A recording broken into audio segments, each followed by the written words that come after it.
Bonjour, ravi de vous retrouver pour votre journal des Outre-mer et direction Nouméa pour l'image du jour. Les festivités du 14 juillet ont déjà débuté.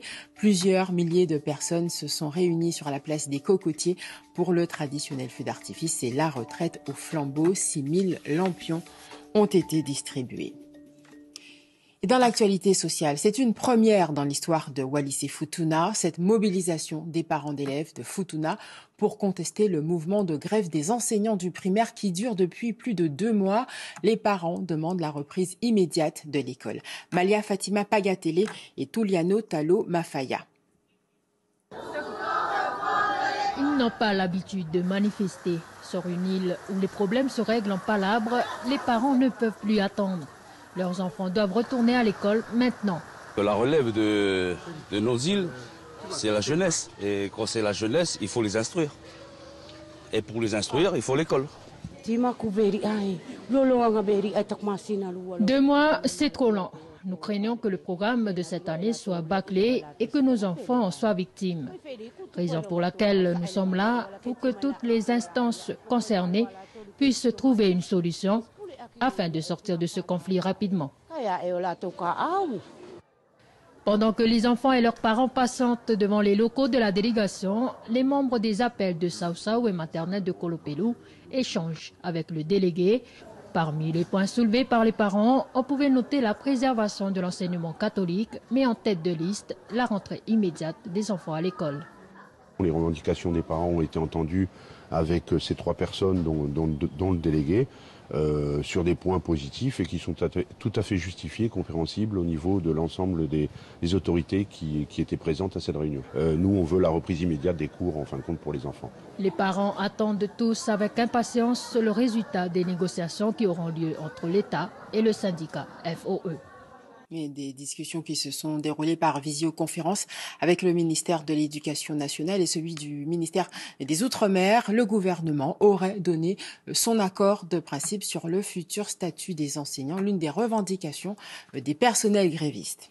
Et en Polynésie, fin de conflit à Air Tahiti Nui après une deuxième rencontre et près de 5 heures de négociations à la présidence du gouvernement local. Un accord a enfin été signé au bout de 9 jours de grève. Les conséquences économiques commençaient à se répercuter sur l'ensemble du secteur touristique avec des annulations en cascade. À Saint-Martin, des incidents ont opposé les gendarmes à des habitants du quartier populaire de Sandiguan. À l'origine de ces affrontements, un contrôle routier qui a mal tourné. Siti Daroussi, Hervé Pédurand. Des véhicules incendiés, des commerces vandalisés. La nuit dernière a été émaillée de violences dans le quartier de Sandigrande, partie française de Saint-Martin. Conséquence d'un contrôle de sécurité routière qui se serait mal passé à Marigot et où une personne aurait été blessée. L'officier de permanence s'est porté directement au contact des jeunes pour aller dialoguer avec eux et comprendre quelle était l'origine de ce déchaînement de violence. Et il a été accueilli simplement par des jets de pierre qui l'ont directement touché. Et grâce à son gilet pare-balles, les conséquences ont été très largement amoindries. Malgré ce déchaînement de violence, les autorités ne comptent pas faire marche arrière. Les contrôles routiers non seulement vont se poursuivre, mais ils seront accentués.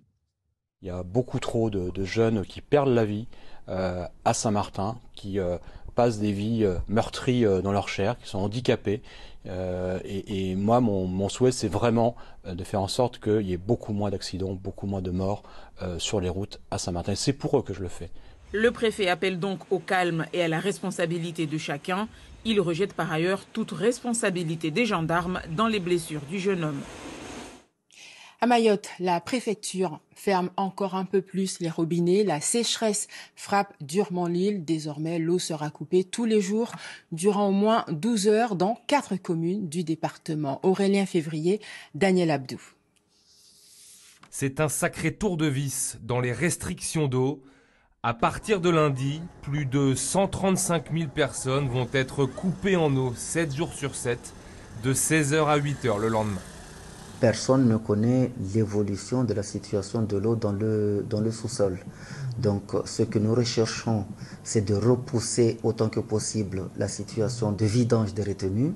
La mesure fait grincer des dents. Si c'est 7 jours le soir, c'est cata. La population a désormais pris ses dispositions, les cuves se sont multipliées dans les foyers. C'est le cas notamment chez Fatima.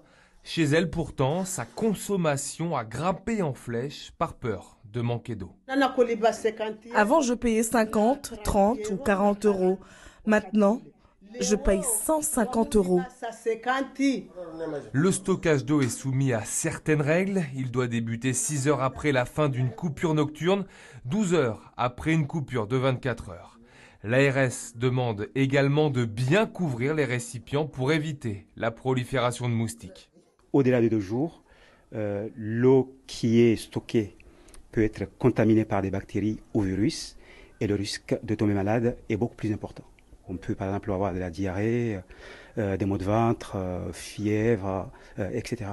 Autre maladie qui pourrait se développer avec la crise de l'eau, la fièvre typhoïde ou encore le choléra. Notre série sur les militaires ultramarins qui défileront sur les Champs-Élysées demain lors de la fête nationale. Aujourd'hui, plein feu sur le 54e régiment de transmission, l'un des régiments du commandement du renseignement qui fête ses 30 ans. Thomas Gervais-Nitu et Thomas Cheval-Irias. Sur le camp d'Oberhofen sur Moder, en Alsace, elle s'impose par sa présence. Positionnée à côté d'un petit véhicule protégé, la station d'appui électronique de contact est l'un des fleurons du 54e régiment de transmission. Son rôle est essentiel en matière de recueil de renseignements. Cet officier guadeloupéen commande une des 10 compagnies du régiment. En opération extérieure, on a différents types en fait, de matériel qui nous permettent d'intercepter. Celui-ci en fait partie, celui-ci également. Et tout ceci en fait, nous permettent de confirmer en fait, le renseignement qu'on obtient et de le partager en fait, avec la force qu'on appuie. À l'intérieur de la station, un spécialiste avec son casque d'écoute vissé sur la tête. Ce Martiniquais est un opérateur. Et ici, on a du matériel qui nous permet d'écouter et de localiser des émissions adverses, des émissions électromagnétiques. Le 54e régiment de transmission est le seul régiment tactique de guerre électronique de l'armée de terre. Le visage dissimulé sous des cagoules, ces personnels sont des traqueurs d'ondes. Ils travaillent en étroite collaboration avec d'autres régiments pour une plus grande efficacité opérationnelle.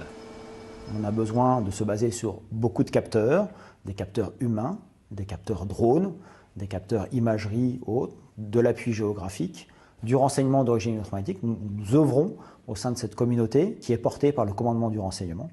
Et donc nous œuvrons en synergie dans un cadre multicapteur. Et on fête cette année les 30 ans de cette entité. Pour ces 30 ans, le commandement du renseignement sera à l'honneur le 14 juillet. Sur les Champs-Élysées, le 54e régiment de transmission qui en fait partie sera conduit par le chef de corps. Le commandement du renseignement est l'un des 4 commandements spécialisés subordonnés au commandement des forces terrestres. Le renseignement est une fonction opérationnelle transverse de l'armée de terre. La filière compte près de 7000 personnels de tout grade. C'est la fin de cette édition. Merci de votre attention. L'actualité continue sur lapremière.fr. Demain, vous retrouvez Antoine Defive. Belle journée à vous.